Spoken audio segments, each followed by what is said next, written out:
প্রসেনজিৎ সরকার মৃত্যু মামলায় 5 অভিযুক্তের জামিন নাকচ। ধর্মনগরের ব্লু ডার্ট কুরিয়ার সংস্থার ডেলিভারি বয় প্রসেনজিৎ সরকারের মর্মান্তিক মৃত্যুর ঘটনায় দায়ের হওয়া মামলায় আজ গুরুত্বপূর্ণ মোড় নিল বিচার প্রক্রিয়া। আজ ধর্মনগর সিজিএম আদালতে মামলার শুনানির দিন ধার্য ছিল। এই মামলায় অভিযুক্ত 5 জনের জামিন আবেদন একের পর এক আদালতে খারিজ হওয়ায় মামলার গুরুত্ব আরও বেড়েছে।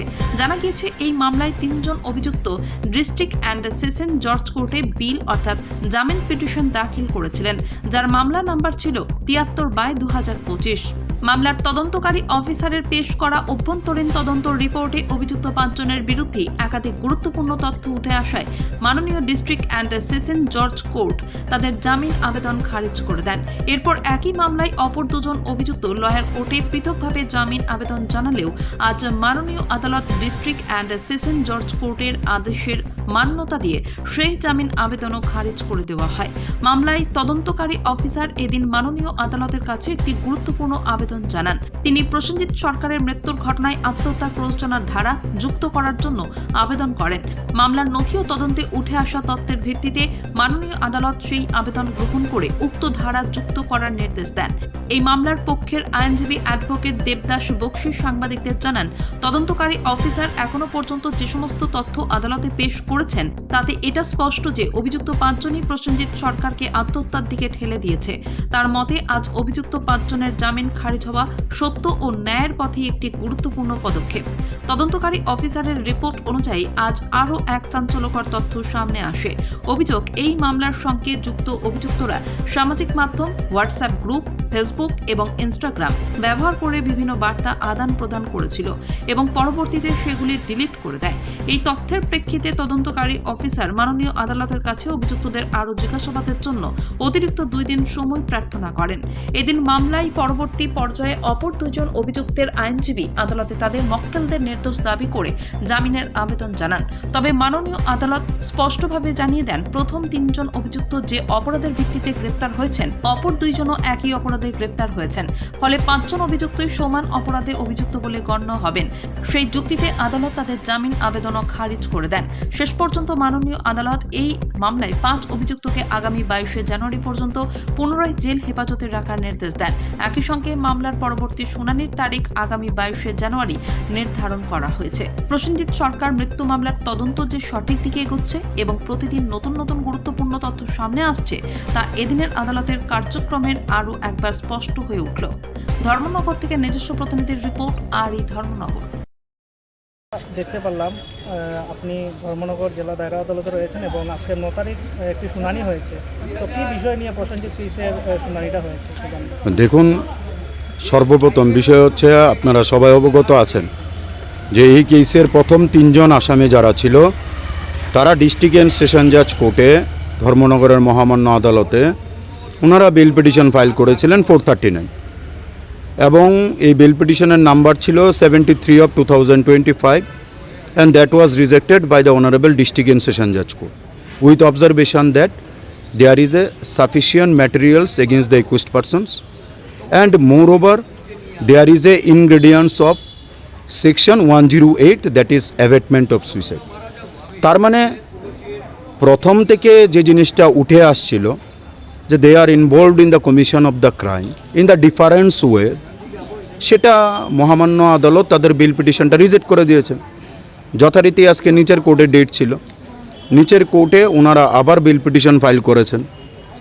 মাননীয় সিজিএম সেই বিল পিটিশনটাকে আবারও রিজেক্ট করেছেন। কারণ হচ্ছে একটাই, আপনার যেখানে sessions court clear cut observation দিয়ে দিয়েছে sufficient materials that another scope is not in there to grant bail from the lower court below, কিন্তু ওনারা ফাইল করেছেন, এটা ওনারা করতেই পারে।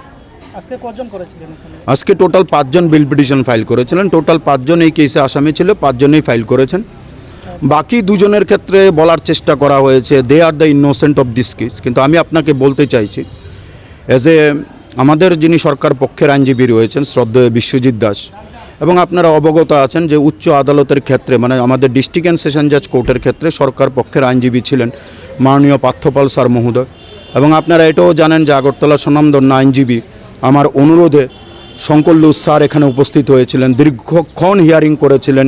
ওনার পার্ট ছিল, আমার পার্ট ছিল হিয়ারিংয়ের মধ্যে, যেখানে একবার এস্টাবলিশমেন্ট হয়ে গেছে এই টোটাল কেসটার ক্ষেত্রে যে that is a case of 108, then I think that at this stage there is no scope to grant bail them from the lower court below. আরেকটা ইম্পর্টেন্ট বিষয় হচ্ছে, after passing of the order from district জাজ court, এই কেসের তদন্তকারী officer মাননীয় CGM কোর্টে একটা প্রেয়ার করেছিলেন যে ফর এডিং সেকশন 108, এবং আফটার হিয়ারিং লার্নেড কোর্ট এই 108টাকে এখানে অ্যাড করেছেন, এবং আবারও তদন্তকারী অফিসার আজকে দুদিনের জন্য তাদেরকে জেল ইন্টারোগেশনের জন্য চেয়েছেন।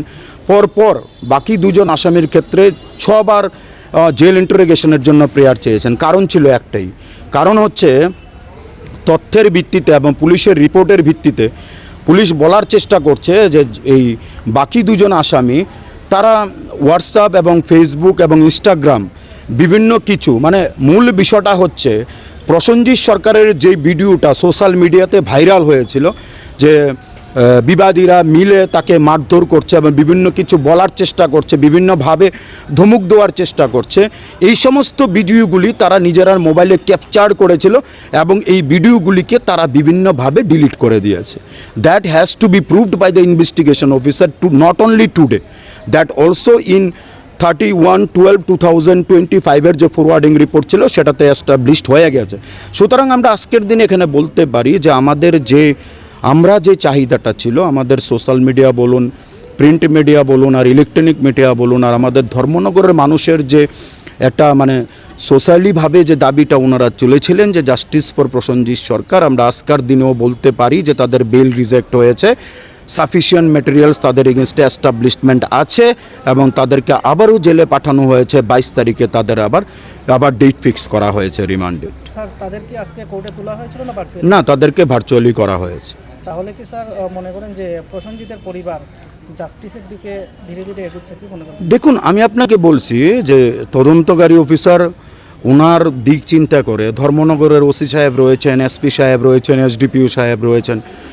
দেখুন, সরকার, পুলিশ আর যে চেষ্টাটা ওনারা করছিলেন যে আনার the real truth of this matter, ওনারা সম্পূর্ণভাবে আমি মনে করব সফল হয়েছেন।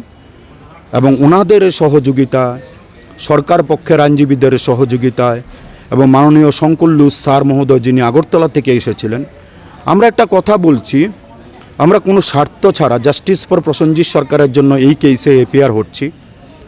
আমরা সদা একটা দিকেই আমাদের সজাগ দৃষ্টিভঙ্গি যে ন্যায় বিচারের ক্ষেত্রে সবাই মিলে যে চেষ্টাটা করছে আমরা এটাতে অংশগ্রহণ করছি, আমরা পার্টিসিপেট করছি, আমরা হিয়ারিং করছি। আমাদের উদ্দেশ্য একটাই, যেন তাদের জায়গাটায় সঠিক জায়গায় হয়, যেটা মহামান্য আদালত আজকে পাঠিয়েছেন তাদের জায়গাটা যেন ওই জায়গাতেই থাকে। কারণ পুলিশের বক্তব্য এবং পুলিশের ফরওয়ার্ডিং রিপোর্ট অনুসারে এটা আমাদের কথা না, আমরা বুঝতে পারছি প্রসেনজিৎ সরকার যেই পথে যাচ্ছে, জাস্টিসের পথেই যাচ্ছে। বাকিটা আগামী দিনে কথা বলবে, দিনে দিনে আরও অনেক কিছু আসবে। কিন্তু আমি মনে করছি এটা সবার চেষ্টা, প্রচেষ্টা এবং আপনাদের আওয়াজ, এই আওয়াজের মাঝখানে আমাদের চেষ্টায় তাদের বিল বারবার রিজেক্ট হচ্ছে। তারা কিছু অংশে না, সম্পূর্ণ অংশে জড়িত আছে বলেই তাদের বেল রিজেক্ট হচ্ছে। এটা মহামান্য আদালতের অবজারভেশন। আমরা জানতে পারলাম ডিফেন্সের 2 জন উকিল রয়েছে, তো তাদের বিষয়ে কি মানে কিছু বলতে পারবেন? দেখুন, এই বিষয়ে আমার কোনো বক্তব্য নেই। ডিফেন্স এপিয়ার হবেই, কারণ আসামি থাকলে ডিফেন্স এপিয়ার হবে। আর আমি এবং মাননীয় শঙ্করলু স্যার এবং আমাদের প্রসিকিউশনে যারা রয়েছেন বিশ্বজিৎ দাস আমার বন্ধুবর এবং পার্থপাল স্যার, আমরা বরাবর চেষ্টা করছি যে সামাজিক দৃষ্টিভঙ্গিতে যে প্রসিকিউশনকে টোটালি সাপোর্ট করা। প্রসিকিউশনকে সাপোর্ট করাটাই হচ্ছে আমাদের মূল উদ্দেশ্য, প্রসেনজিৎ সরকারের কেসে থাকা এবং ডে টু ডে আপডেটের সঙ্গে জড়িত থাকা এবং হিয়ারিং করা। কারণ আমাদের হিয়ারিং এবং সরকার পক্ষের হিয়ারিং যেন সম্পূর্ণভাবে মিলিত হয়ে যেন আমরা প্রসেনজিতের পক্ষে কাজ করতে পারি এবং ভালো কাজ করতে পারি, ভালো হিয়ারিং করতে পারি। ধন্যবাদ স্যার। আপনার পরিচয়? আমি advocate Debdas Bakshi from Agartala, Tripura Bar Association, and also involved with the Tripura High Court, Honorable High Court.